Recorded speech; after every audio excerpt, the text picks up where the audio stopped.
Okay, so your GMO greetings. I say everyone for joining into this live. I just want to give people a couple of minutes to check in. If you have any issues with the sound, let me know. Hold on a second. Joining into this live. In fact, can somebody post a message in the chat? Just let me know if you can hear me.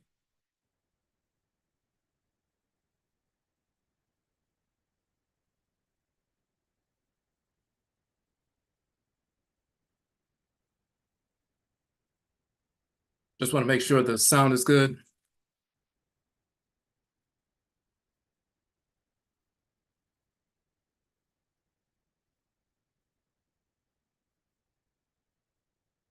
Okay.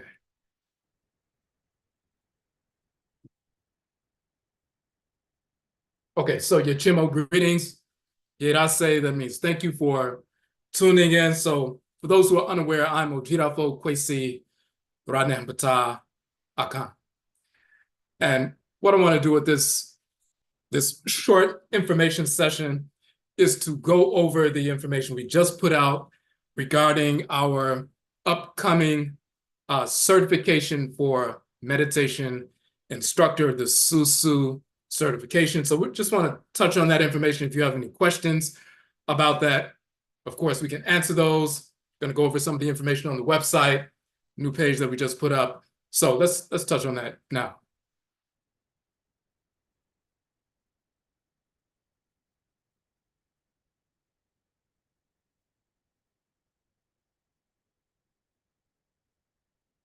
Okay, so what we are doing is this is a certification. So it's not just a class to teach meditation. It is a certification so individuals can take this information, take this knowledge that you've been given once you're certified, and you can utilize that to hold meditation sessions in the context of community empowerment, but also entrepreneurship. You can go into schools, independent schools or charter schools or women's or family shelters and so forth, or cultural organizations or Black-owned businesses or corporate entities and so forth with your certification. Some individuals or some groups or some businesses ask for certifications if you're going to teach meditation sessions and so forth. Some do not. The reason that we're hosting this and we're putting forward this certification process is simply because people have asked us to do it for a while. With regard to myself, and we're going to get into some of this, I've been doing this for over 30 years. With regard to publishing, I first published something on meditation on Susuw just over 20 years ago. Been practicing this for over 30 years and so forth. I published a number of books. And let me just go to the website real quick so you can see some of the books that we put forward.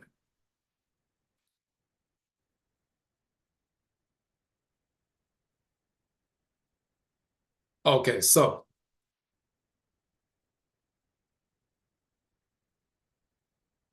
this is the Nhoma page. The Akan term Nhoma means publications. So this is my publications page on my website. And when you scroll through, you will see 31 books. So to date, I've published 31 books on various aspects of Afuraitkait, African ancestral religion, culture, nation building, cosmology, language, holistic health, and different things. So one of the books that we put forward, the Patah Sasatim, is a curriculum. That was the first time we published something in the context of teaching meditation, as well as other, cultural practices and so forth. The Ubin Shang is another book that we talked about the philosophy of meditation as focused observation. We put that out back in 97, the end of 97 into 98. So we've been doing this for a while.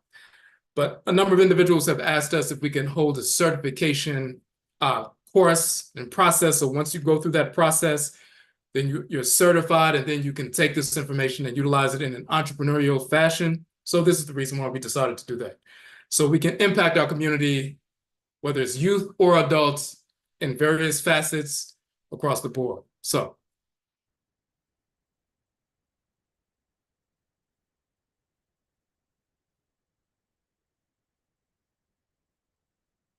So we're going to look at the flyer real quick, and then we're going to go into a few details, and then we'll answer some questions. It's just an informational to give you an idea of what's taking place. So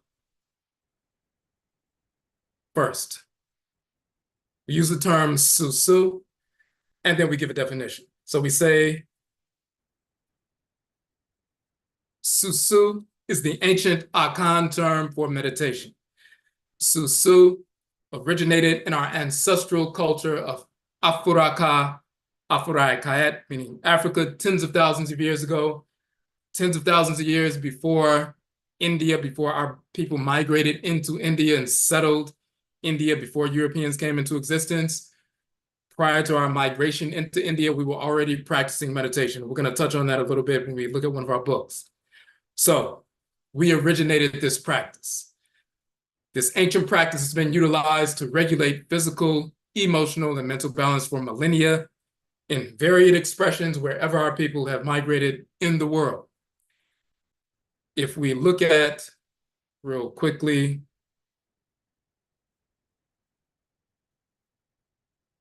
if you look at the video that we put forward, we show an image, a couple of images.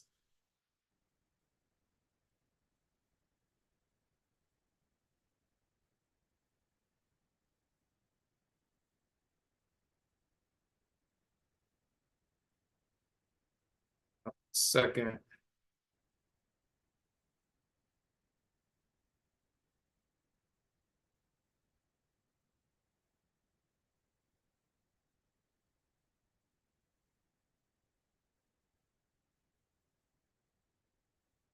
So you see this seated figure from ancient Kemet.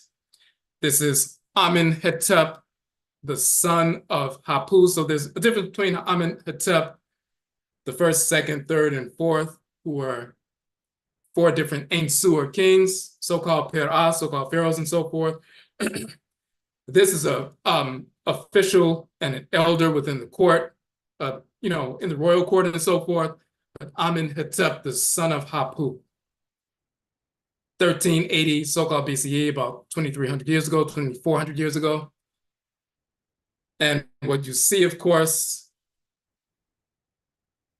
is one of the common meditative postures that you see all over ancient Khanate and Kemet, ancient Egypt and Nubia.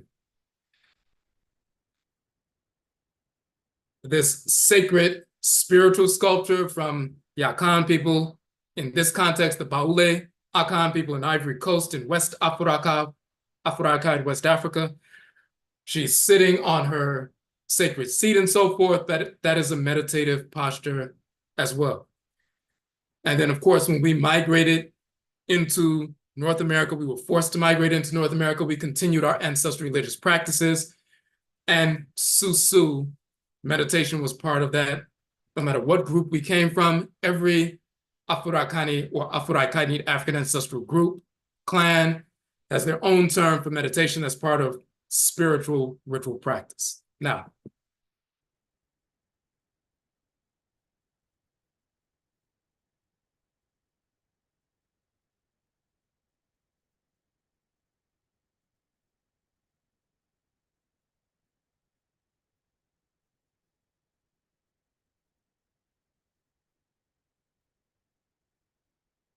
okay, so we say the scientific benefits of meditation for youth and adults have been well documented.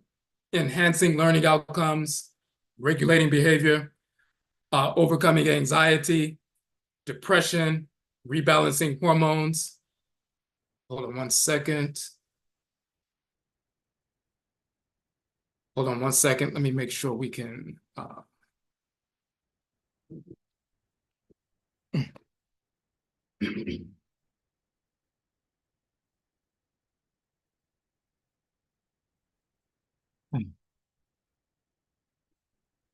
Okay.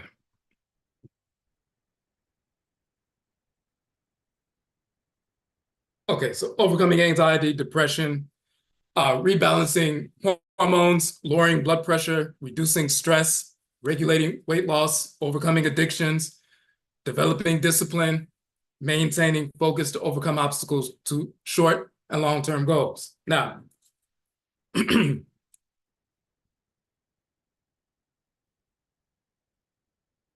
let's go into some detail about the etymology of the term Susuw, how it's related to meditation, and so forth.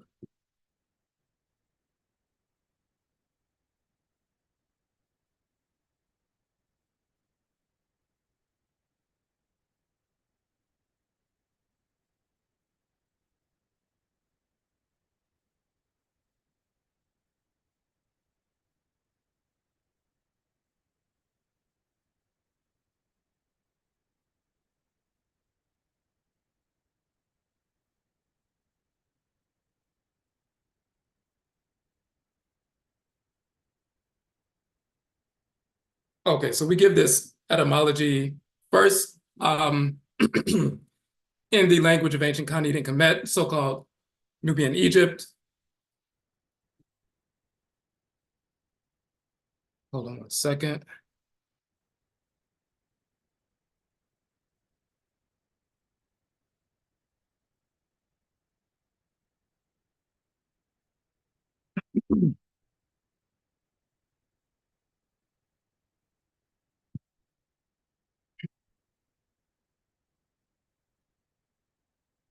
Okay, so on the right here, you see Susuw, to measure, especially by the application of a staff or similar instrument, but to measure. That's number one.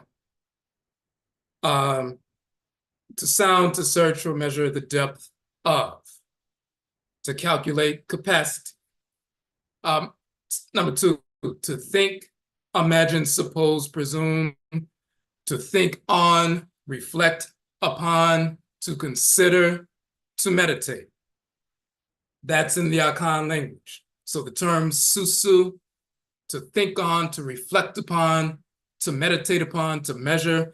And in the context of self-development and so forth, Susuw hon, which means to reflect upon, Susuw, the ehun, the self. So that's the term for meditation, Susuw. It is a reduplication of the root term su. So sometimes that doubling aspect you see in Afuraitkait, or African languages across the board. So su is the term, Susuw is the reduplication of that term. When we look in the language of ancient Khanid and Kemet, you'll see that su, the root of the term, thousands of years ago, a measure of length. So to measure. You also find the term su, meaning drink or to drink and so forth, or a drink. When you fill up a drink and so forth, it's a form of measure. You'll find that the term su in Akan means to drink as well. Same language when our people migrated from ancient Khanid and Kemet, Egypt and Nubia, into the western part of the continent. We reestablished ancient Kemeti and Khaniti civilization and continue to speak the language, continue to practice the culture, continue to engage in the ritual practices and so forth. So of course, the same definitions of su or Susuw, to measure, to meditate, to reflect upon, to contemplate and so forth, to measure and so forth, including to measure the self, to reflect upon the self, to study the self, to measure the self. Measure the self against what? Against the standard of divine order that regulates all of creation.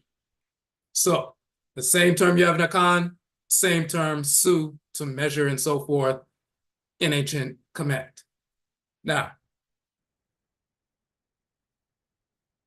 let's look at the etymology of the word meditate in English.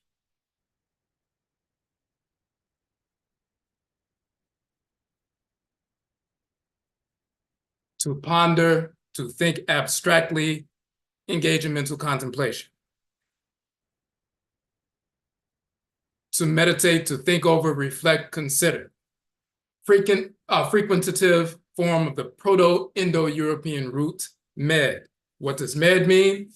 To take appropriate measures. So when you look at the root term med, it means to measure. That's the root of meditate. Where did they get that term from? That concept, when you think upon something, you ponder something, you calculate something, you consider something, you're measuring that thing against, in our culture, of course, the standard of divine law, which is the expression of divine order. That's what meditation or Susuw is. But we have a little bit further. So the root, of course, is med, to take appropriate measures. Where does the Proto-Indo-European root med come from? Thousands of years before Europeans existed on Earth. The term med that they utilize is a corruption of meh from ancient Kemet. What is meh? The cubit. 7 hand breadths or 28 finger breadths and so forth. But the cubit is the central unit of measurement in ancient Kemet for all buildings and temples and tombs and everything else. The cubit, and you even have here meh ain't su. Ain't su means royal and so forth. So the meh ain't su is the cubit royal, or the royal cubit. And that's the center of measurement. Just like you have inches and feet and so forth, and yards and so forth. In this culture, the basic units of measurement to determine how you're going to lay out roads and buildings and everything else. Mathematically, the central unit of measurement was the cubit in ancient Kemet, but we didn't call it cubit, we called it meh, the central unit of measurement. So the Proto-Indo-European root meh, meaning appropriate measure, comes from meh in ancient Kemet, the appropriate measure. And they even talk about the sacred meh or cubit associated with the deities, the spirit forces in creation and so forth. So it's always tied to divine order and so forth. But we just wanted to show that this notion of measuring, to take appropriate measures, to think over, reflect, consider, is something that doesn't come from Europeans. It's something that we've been defining in the same fashion for tens of thousands of years, from ancient Khanid and Kemet, Nubian Egypt, into West Afuraka, Afuraitkait, as shown in the Akan culture, Susuw, but also the various cultures around the continent. And then we bring that into North America. So when you think upon or consider or reflect upon or calculate the depth of something, the depth of yourself, and once again, to calculate the capacity of, to search or measure the depth of, we are searching or measuring the depth of your feelings, your thoughts, your intentions, your actions, to make sure every thought, every intention, every action, every moment of every day is a reflection of the order of creation, so you won't be discordant and self-destructive and engaged in behaviors or thoughts and intentions and later actions that are self-destructive. We want to always have thoughts, intentions, and actions that are constructive. When you're talking about calculating or measuring the depth of something, including the depth of your own spirit, your spiritual anatomy, that's what we're talking about with regard to meditation. Let's show one more proof of these concepts.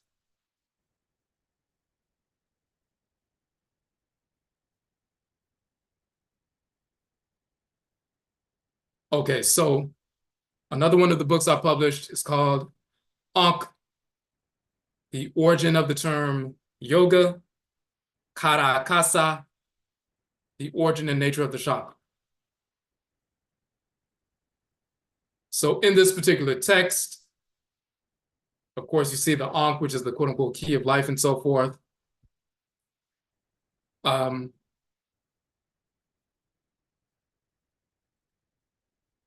Just to show very quickly.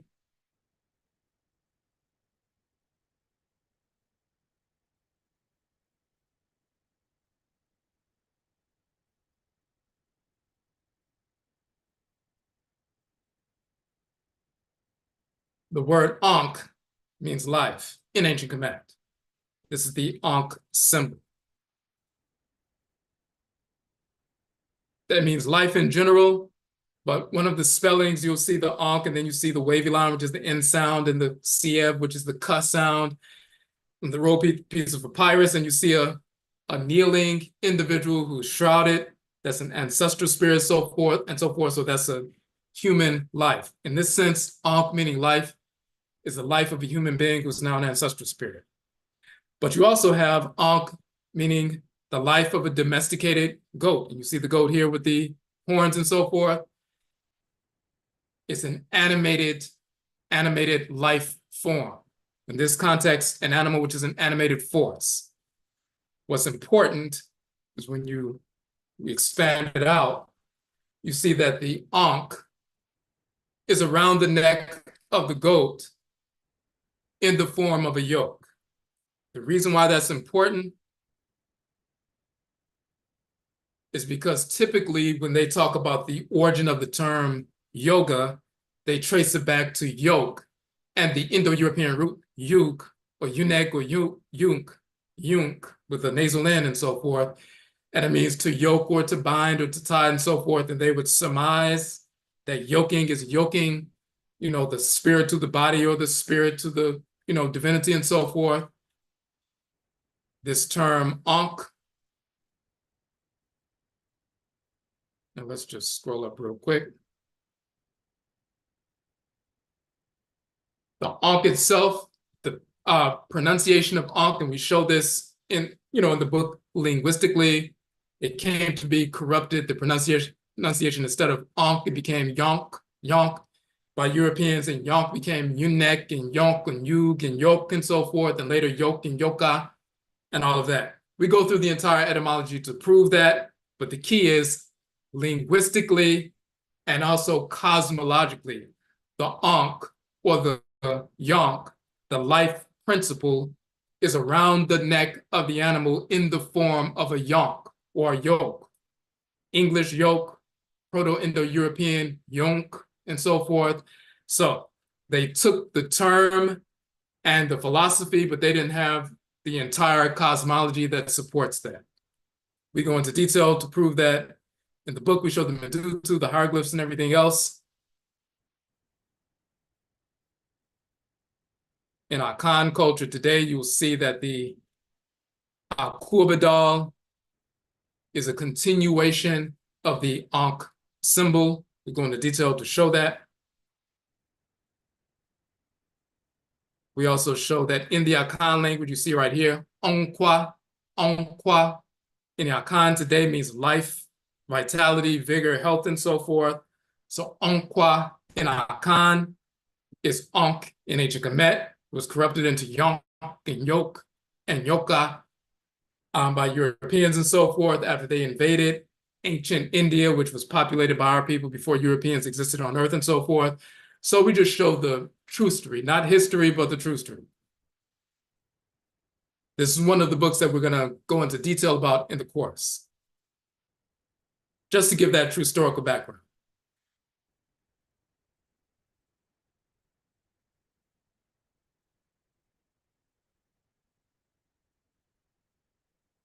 You see the symbol of the various divinities, and they're seated in a specific posture and so forth. One of the common meditative postures. You'll see the sacred animal totem, the Achinebois, or animal totem, the sacred animal totem of the divinity Tahuti and so forth, divinity of divine wisdom, and you see the scribe seated in the cross-leg position. This sacred animal totem is a spirit, so it's an individual sitting next to a spirit, but of course, when they're making sculptures, if you're going to sculpt and try to show that there's a spirit sitting next to this individual that he's communicating with, of course, you have to make the spirit in the form of a solid being in a sculpture. But if you saw somebody sitting in a sacred shrine space and they had their legs crossed and they're all alone, but that spiritual entity is in the space and so forth, this is what this is depicting. He's sitting in a meditative posture, and there's a spiritual entity, which is the animal totem, the sacred animal totem of the divinity of wisdom.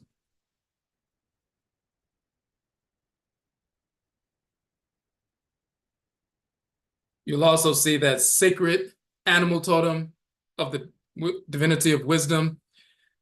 That sacred baboon has a certain kind of seated posture, and you'll see that the deities are very often seated in that very same posture, that common meditative posture. Sometimes with the legs crossed, but sometimes with the knees up and the hands rested on the knees. Here you see Sin and Mut with the knees up and the hand rested on the knees and so forth. another common meditative posture that predates, so-called yoga and so forth in India by thousands of years.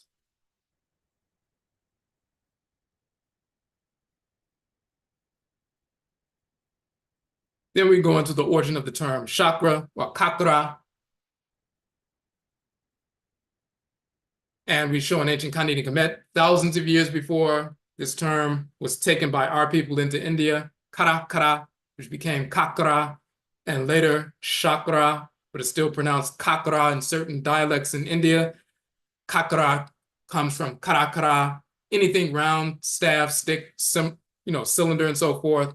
Kara. It's a reduplication of kara or kara, a doubling of that. What is the root of that term? Ka or kara, a shrine, a sanctuary, a chapel, and then deities that dwell in the shrine. So it's a circular kara shrine for the spirits of creation. That's an image of a shrine. Then we show how that terminology was incorporated in the texts of ancient Kemet thousands of years ago.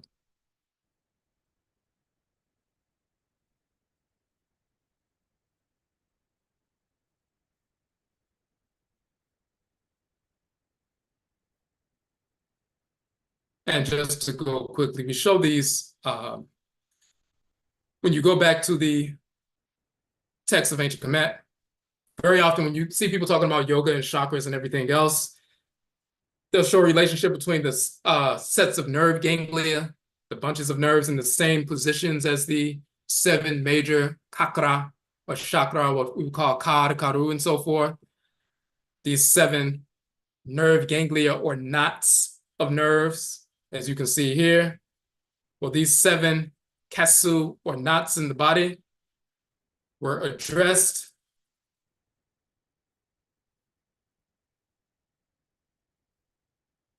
in this text, which is one of the Mer texts or pyramid texts over 4,000 years ago. So,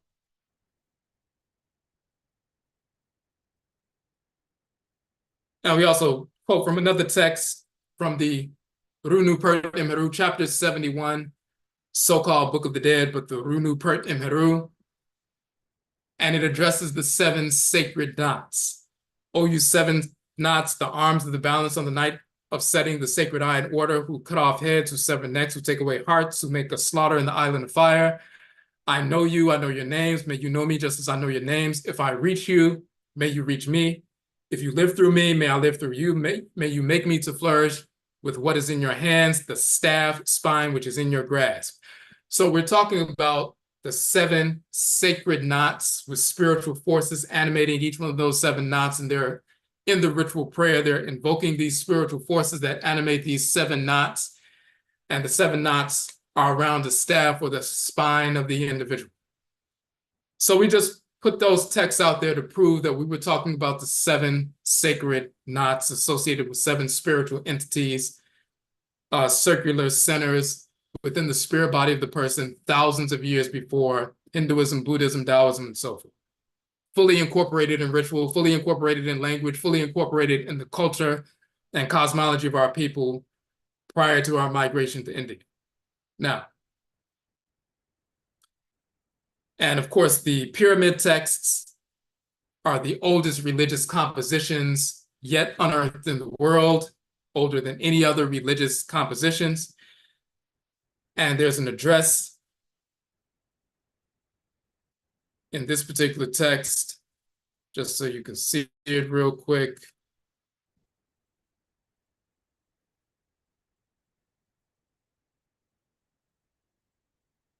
Talking to the king, the Susuw. Unas was the king at the time. He transitioned. They have this text inside of his tomb and so forth.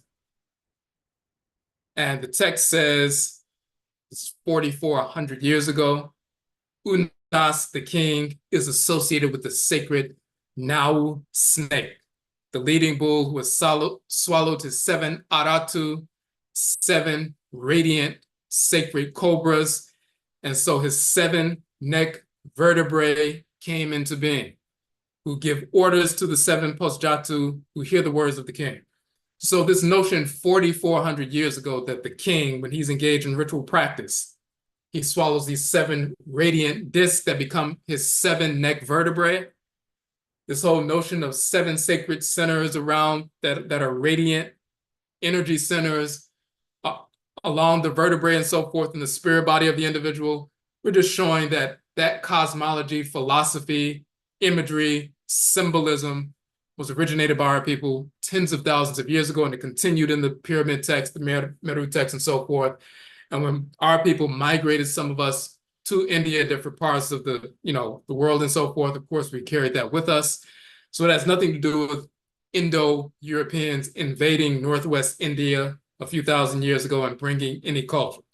They didn't bring any culture, they didn't bring any philosophy, they didn't bring any meditation, they didn't bring yoga, they didn't bring chakras, and they didn't bring anything. They learned about those things once they came in contact with our people who had already migrated to the Indian subcontinent thousands of years prior to their existence in the world, prior to the European existence in the world, and prior to the Asian existence in the world. So that's just a little primer with regard to that. So we can get that out the way. So when people think meditation has to do something to do with India, we can just knock that out the way, and then we can focus on what's real. Now,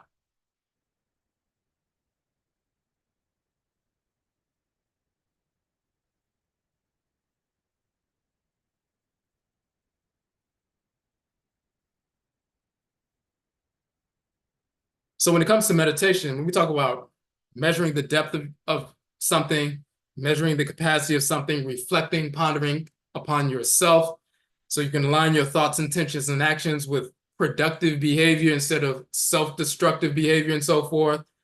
Also, your physical health.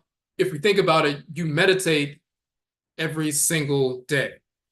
You've meditated at some point every single day since you were born into the world. Now, the most dramatic form of meditation that you engage in every single day is, for example, when you reflect on something, if you're reading a book, if you're looking at something on the internet, if you're tuned in, meditation is focused observation. You're measuring the sounds or the thoughts or the images that you're seeing, the characters on the screen or on the page of a book, or the geometric forms or the sounds or the colors or whatever it is. You're measuring all of that. You're calculating, you're thinking, pondering, and seeing how that relates to you. And if somebody says something, you may not even hear what they're saying because you're so focused on what you're reading, what you're seeing, what you're listening to. If you're listening to music, if you're looking at art, if you're watching something, if you're reading something, when you have focused observation and you're blocking other things out, that is meditation. You're measuring, you're studying, you're contemplating, you're pondering. So that's a form of meditation. If somebody says, hey, did you hear what I said? And then it kind of snaps you out of that quote unquote coma. Then you say, oh, what did you say? Because you were focused. That's a form of meditation. The most dramatic form, of course, is when you go to sleep at night. What you're doing, hold on a second. Okay. When you go to sleep at night, you go inward. Your focused observation is focused on the internal instead of the external planes and so forth. Your body is rejuvenating itself, healing itself, repairing itself, and so forth. And you're becoming rejuvenated spiritually so that when you get up the next day, you're refreshed, you're focused, you're rejuvenated, you're renewed, and so forth. And that's what's going on. That is the most dramatic form of meditation that you engage in every night. Ever since you were born, you will continue to do so throughout your entire life. If you catch yourself daydreaming, that's a form of meditation. You slip into a daydream, you start focusing on something else, you block out everything else until somebody snaps you out of it or until you snap yourself out of it. You're changing your focus of observation from what's in front of you to focusing internally to measure or contemplate or calculate the depth of something. So if you slip into daydreaming because you're trying to figure out what you need to do entrepreneurial-wise or relationship-wise or culturally, organizational-wise and so forth, if you slip in and out daydreaming or, just thinking about things, it's much better if you're an adult, you're mature, to actively or proactively engage that process. Just like with sleep. You know, babies, of course, they're going to sleep when it's time and so forth.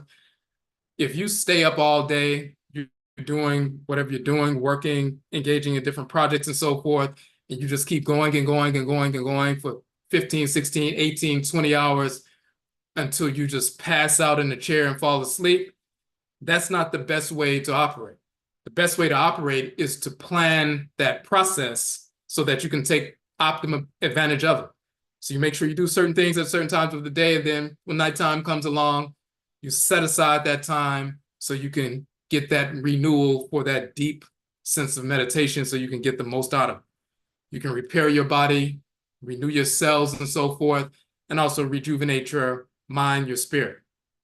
Same thing with, instead of daydreaming, if you set aside a specific time of the day to focus internally, to measure, to ponder, to contemplate internally, then you can optimize that and make good decisions. You can utilize that time, 20 minutes, 30 minutes, to focus on what things need to be done, what things need to be organized, what you need to engage in, who you need to interact with or stop interacting with and so forth.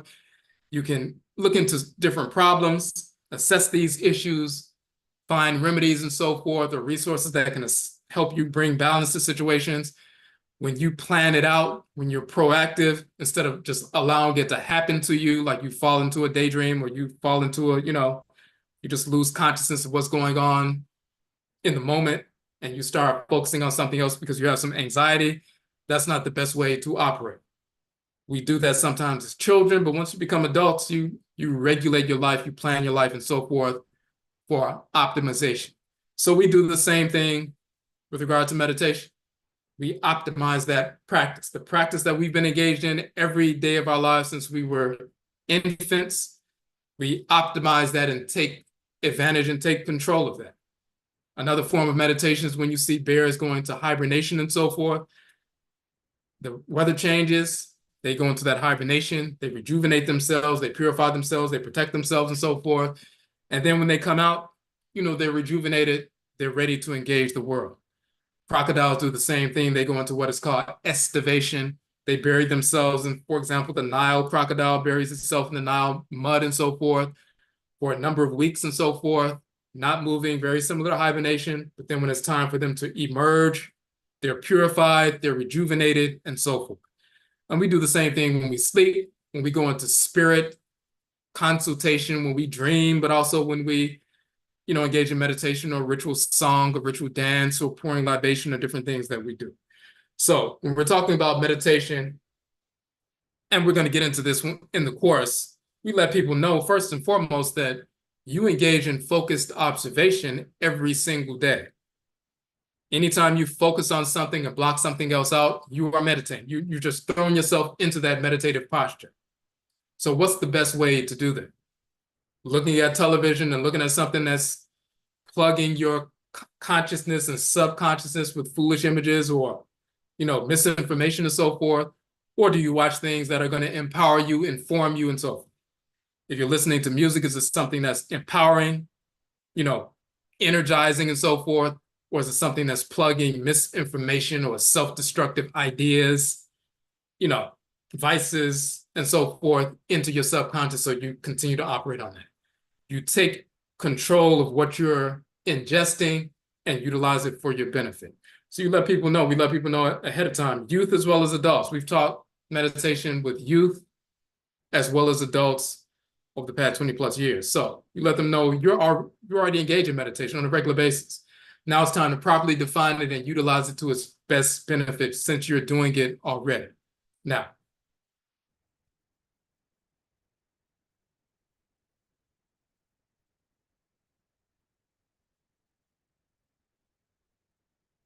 and again, this is just giving some context to the approach. So first and foremost, it's something natural. Even if you see a bird, a crane standing on one leg and looking in the water and so forth, that's focused observation. They are stilling themselves, they're rejuvenating themselves, they're meditating, they're being focused. If you see a lion or lioness just looking around or just focused and so forth, listening to see if some predator is coming from another direction and so forth.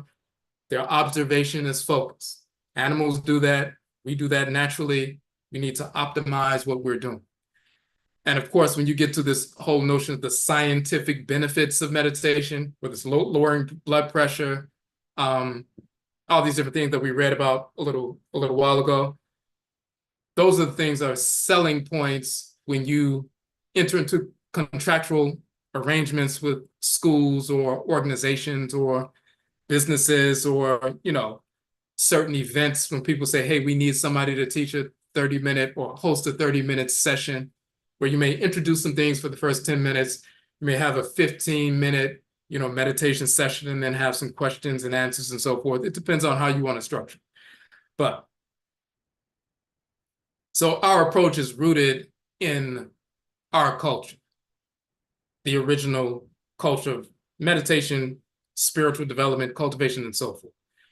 One of the books that I published is Nkwamua Whole Life Journal. We talk about constructing whole life from the center of culture. And this is something that you can share. It's a very small journal, like 28 pages. This is something we share with youth as well as adults. Basic information about culture, nothing too in-depth. So anybody from, somebody who's 8, 9, 10 years old can understand these concepts and so forth. But they're also rooted, grounded.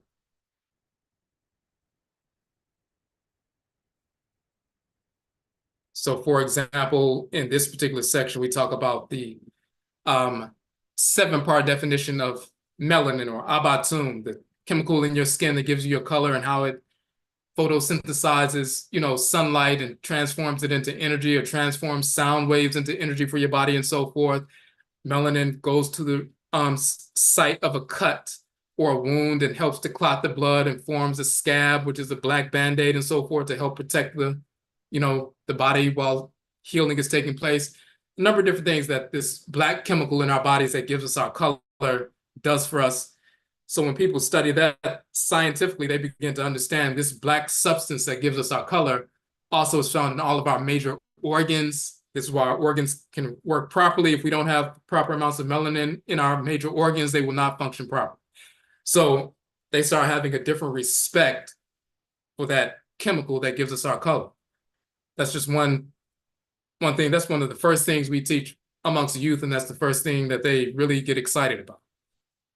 And then we have principles throughout the book, the Adinkra symbols in Akan culture, the Shwe Shwe Mdria.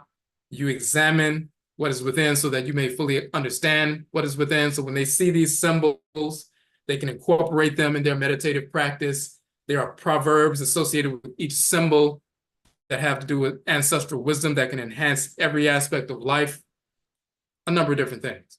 So when you go through the book, there are like 7 different sections. Portion deals with holistic health, sacred symbolism and proverbial wisdom to incorporate in everyday life, true historical information. We talk about the mirror, the pyramid, and so forth. And for example, when you look at the hieratic script of the Medutu, the hieroglyphs, the shorthand cursive version of the Medutu, the hieroglyphs from ancient Kemet, you see in hieratic, as well as the demonic, another short term or short version, cursive version of the script. So you have the hieratic that goes back 3,000 plus years, a cursive version of the complex, hieroglyphic system. And then Demotic came into use about 2,600 years ago, near the end of the Kemetic Empire, the Kemetic Empire, Egyptian Empire that we were running and so forth. Another shorthand cursive version. So 2 different versions of these, the complex script. Here we show the hieratic and demotic versions of the numeral system. And then when you compare them to the Hindu or Hindi Arabic numerals, as they say, and they'll say that English numbers come from the Arabic numerals or the Hindi Arabic numerals. 1 stroke represents the letter 1 or the number 1, 2 strokes is 2, 3 strokes is 3, and so forth. And you see where these characters come from. But you find that the Hindu Arabic symbols come directly from ancient Khanate Kemet that predates India by thousands of years. So we just show that just once again, everything that we learn in school, whether it's numbers, mathematics, medicine, science, engineering, all of that was originated by our people thousands of years ago before any other group was on Earth. So those kinds of things assist our people when we're talking about meditation, when we're talking about overcoming obstacles. When you see the blueprint that our people laid down back thousands of years ago, it shows your potential. You're directly descendant of these people. We're also descendant of those people who were forced into enslavement, and the percentage of people who survived that and continued, we're descended from the ones who survived. Some people didn't make it during enslavement. They died and they never had children. There would have been millions of more people in this country, of our people in this country, if everybody survived. Some people did not survive. We're dependent or descendant from those who actually survived all manner of torture and freed ourselves and waged war against the whites in Arab Spring and, forced the end of enslavement through warfare and so forth. We survived, so we have the capacity to overcome any obstacle, but we also have this foundation of civilization. Every aspect of the arts and sciences is within our epigenetic memory. So that assists people to overcome any obstacle mentally because they can see evidence, thousands of years of evidence that we've overcome every obstacle, and we've utilized math and science and medicine and everything else to address any issue that arises in our community. So we even show a little bit of, you see Mentuhotep, the great Susuw king, and then his queen, Henut means queen, Kawit. And what do you see her doing at this particular point? She's getting her hair twisted. So that goes back over 4,000 years. And when people see that, they're shocked to see it, but, we've been doing this for thousands of years. So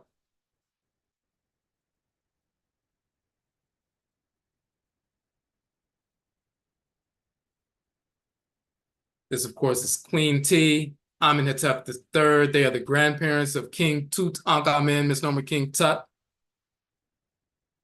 And of course, we just, show a relationship between somebody from this point and, going forward. So, so there's a lot of information in that particular journal, but we talk about holistic health, we talk about trustery, we talk about culture, we talk about philosophy, we talk about principles of, overcoming obstacles, a number of different things.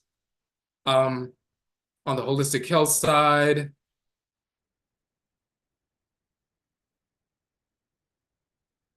one of the things we show is this plant physiognomy. So you see walnuts, they're in the same shape as the brain. And then when you look at the, the properties of walnuts, they are specifically a brain food. And when you look at the different fruits and vegetables, when they take the shape of specific organs in the body, you find that they are good for that particular organ and its function.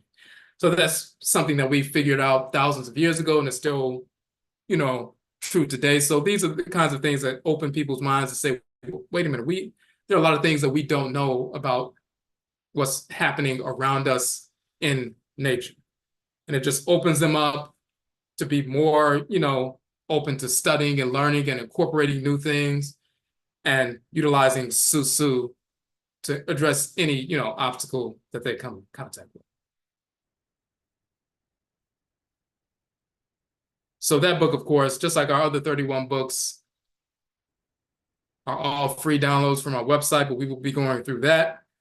But we'll also be showing how you can, as we said earlier, when people go to certain schools, certain programs of human services professionals or people's, professions, corporate entities and so forth, going to Black businesses, or certain people say, hey, we want somebody to come out and, host a meditation session and so forth, or start a weekly program. Some places don't ask for certifications, but very often they ask for a certification. And the reason why we're doing this is because people, they appreciate the work that we've been doing. They know we've been doing this for over 30 years as far as meditating and publishing on this for 20 years and so forth. And what people have been doing is getting some certification from some other entity that isn't really teaching accurate information, and then utilizing that to go, to show people that they've gone through a process to become certified to do this. And people had asked us, when will we have a process where they can get certified through us? And once you complete the course and receive your certificate and so forth, and if somebody asks for your credential, then you can present that to them so they can, and sometimes for funding sources, people have money set aside after school programs, or corporations, when they bring people in for seminars or webinars and so forth, and they say, hey, so-and-so is going to come and do a meditation session and talk a little bit about meditation or mindfulness and how it can help you with your physical health, as well as your focus at work and these different things. Just the funding sources just want a credential. Oh, does this person have a credential? If they do, okay, they'll take that down and they'll go ahead and approve it. But different organizations, different groups and so forth, they have money set aside where it may just be you go into a women's shelter once a week and you teach a little 30-minute or 40-minute class. Then you go to a different one, the next day. You may have 3 or 4 a week, and you go to 4 different women or family shelters a week to teach the sisters, how to overcome anxiety, how to deal with depression. Meditation is going to assist them with that. It's going to assist them with going through anything that they're experiencing. It's going to help them overcome that, help them be focused and change their diet and change their way they interact and, interface with their children and adults and other individuals, so they can navigate their way through situations and come out better. Same thing with youth at schools, the same thing at corporations and so forth, cultural organizations. There are different ways to structure these things where people set aside, they have money set aside and they're like, hey, we'll pay somebody $100 or $200 to come out for an hour and conduct this piece. So we're going to talk about that, how to structure these things, these kinds of contractual, arrangements and so forth. But that's it. We just wanted to give a little informational about what we're doing, why we have this certification course for our people. It's open to Afuraka and Afuraitkait, meaning African Black people only. So if you have any questions, of course, you can post it in the chat room on YouTube. But if you look at, so let me just switch over.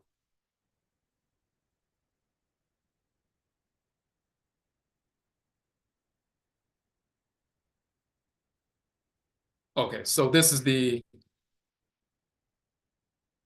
Susuw page. Of course, that's the video. It's just a short informational trailer about the upcoming course. It begins on June 18th. It's a 4-week course. Now, sometimes you will see people have seminars where they teach seminars or webinars. They may do it, in a day, an entire day, and you can get certified by the end of the day, or a weekend, or, a couple of days in a row and so forth. We stretched it out for, 4 sessions, about 90 minutes per session and so forth, because throughout that 28, 4 weeks or 28-day cycle, you have a chance to every single day engage that meditative process with a new perspective that we're putting forward with different information and so forth. So, by the time you finish that 28-day process, and it's starting on June 18th, so it'll be 21, but even leading up to that first week, as well as the week after, that 28-day cycle, which is almost a full lunar cycle, 29.5 days, but going through that entire process, you will have been engaging the meditative process every single day, incorporating these new lessons in that. So when you, put yourself forward to begin to utilize this certification to empower our community, you have been practicing at least for an entire lunar cycle. The meditative practices that you will establish with young people or adults, these are very basic. You're not teaching deep philosophical religious principles. You'll give basic principles, but first and foremost, it's similar to, teaching somebody some exercise and some stillness and some mindfulness. Just like you can teach somebody how to, lift weights and so forth, exercise, empower themselves. You can do the same thing here, and it's a mindfulness exercise to a certain extent, but then it takes them internally and they begin to transform the way they perceive the world. They look more deeply into the world and themselves and calculate the depth of their spirit, body, and so forth. That's what we begin to address. So, but this is the page. You see the flyer. So it's 4 weeks. The cost is $399, $400 for 4 weeks. Basically, we basically made it $99 a week. So you can pay the full registration, or we have an option where you can pay half, $199 up front, and then the second half you can go back to the page and, you know, pay before the beginning of the course. So either way, both options are on the page. And then we have, you know, approaches, different payment options here, Zelle and Cash App and Venmo and PayPal and so forth. You can also download the Nkwamua Whole Life Journal directly from that page. You can start checking that out. Again, that's just a short journal, basic information. The whole life approach to health and wellness and so forth is something that we established a number of years ago. We've utilized this book, giving copies of it to, you know, youth in different programs and so forth, as well as adults, as well as when I was training, you know, managers and supervisors and case managers and, you know, social workers and so forth within this process, utilizing this Nkwamua Whole Life Journal. So you can download that, of course, for free from the page. Okay. So we just wanted to put forth that informational so you can see, you know, what we're doing.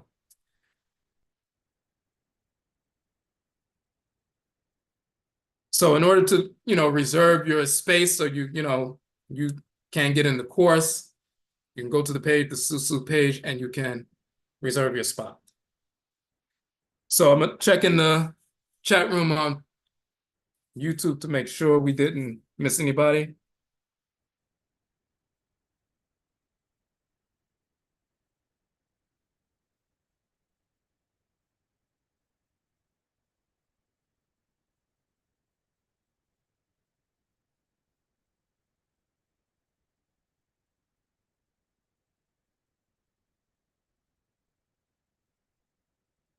Hold on one second.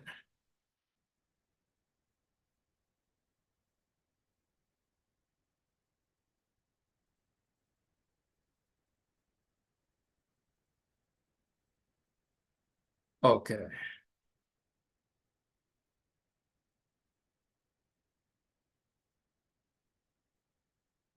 Okay, so it's a question about what are the benefits of meditation, so what are the effects of meditation. So there are different expressions of meditation. When we talk about meditation and talking about pondering or, you know, calculating the depths of something or studying or measuring, in reality, the nature of your spirit body, second, there are different forms. Sitting down and focused observation is one expression of meditation. Ritual dance in Afuraitkait, or African culture, is a different, more fiery expression of meditation. Ritual song is a more cool expression of meditation. It's a gateway to the spirit realm. Ritual prayer is another form of meditation. Ritual chant. Different ritual practices are gateways to communication with the spirit realm and so forth. But when we're talking about this, in fact, we have courses where we address that in detail. And in fact, let me show that real quick.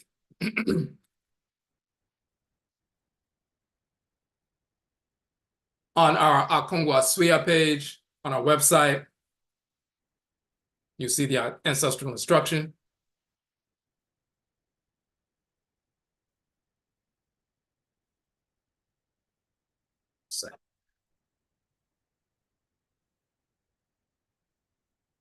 Okay. So over the past like 5 years and so forth, we teaching these different classes. Some are 6-week classes, some are 4-week classes, some are 7-week classes or courses.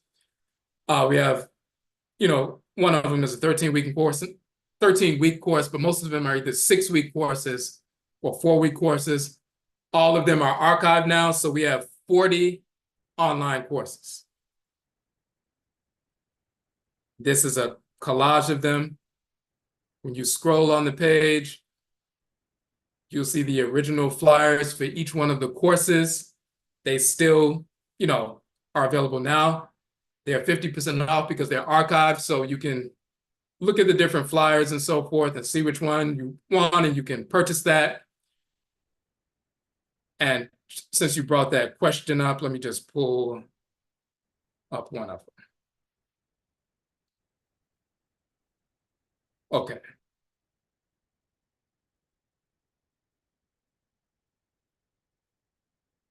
So one of the courses was the Ankara course, Origin of Yoga, Nature of the Chakra. 6-week online course. It's archived now. So what we did was we went through that entire book in detail, as well as some other books and some of the other articles that we published, but the main focus was going in detail, those different texts from ancient Kemet we talked about. We went into detail about them, the nature of the function of the divinities and ancestral spirits and everything else. So we did a deep dive into that particular text.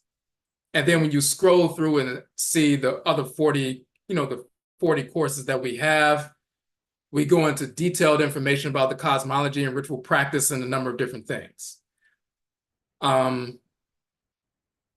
me just see if there's another example. Quick example.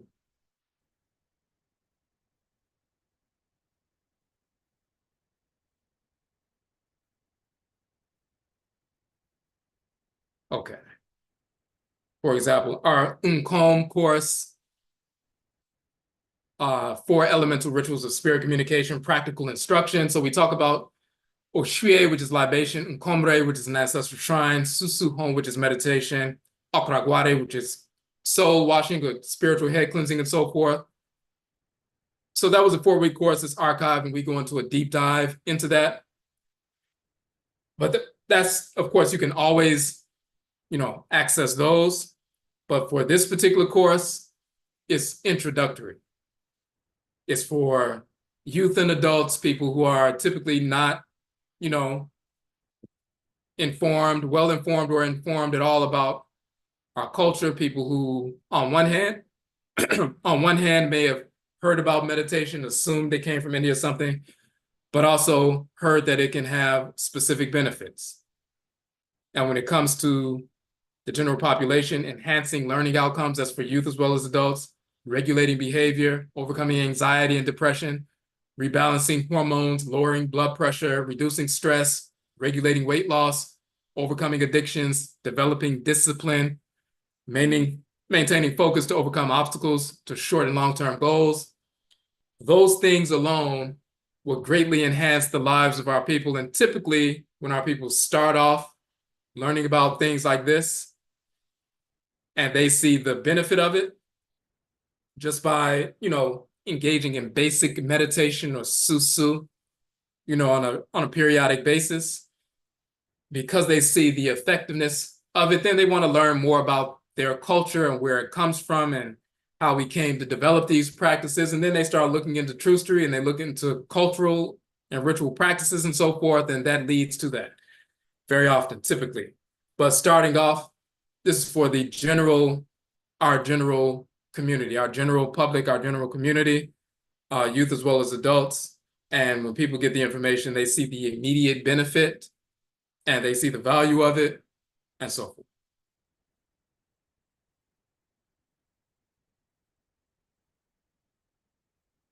Okay. Okay, so before we log off, I just wanted to make sure we didn't have any more questions. So once again, this is what we're putting forward. So go to the Susuw page on the website. You can register now to secure your spot. There's a limited number of spaces, so secure your spot today.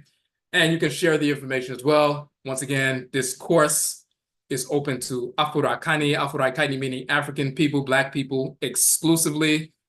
So you can share with our people, whether you're on social media, or just, by word of mouth and so forth.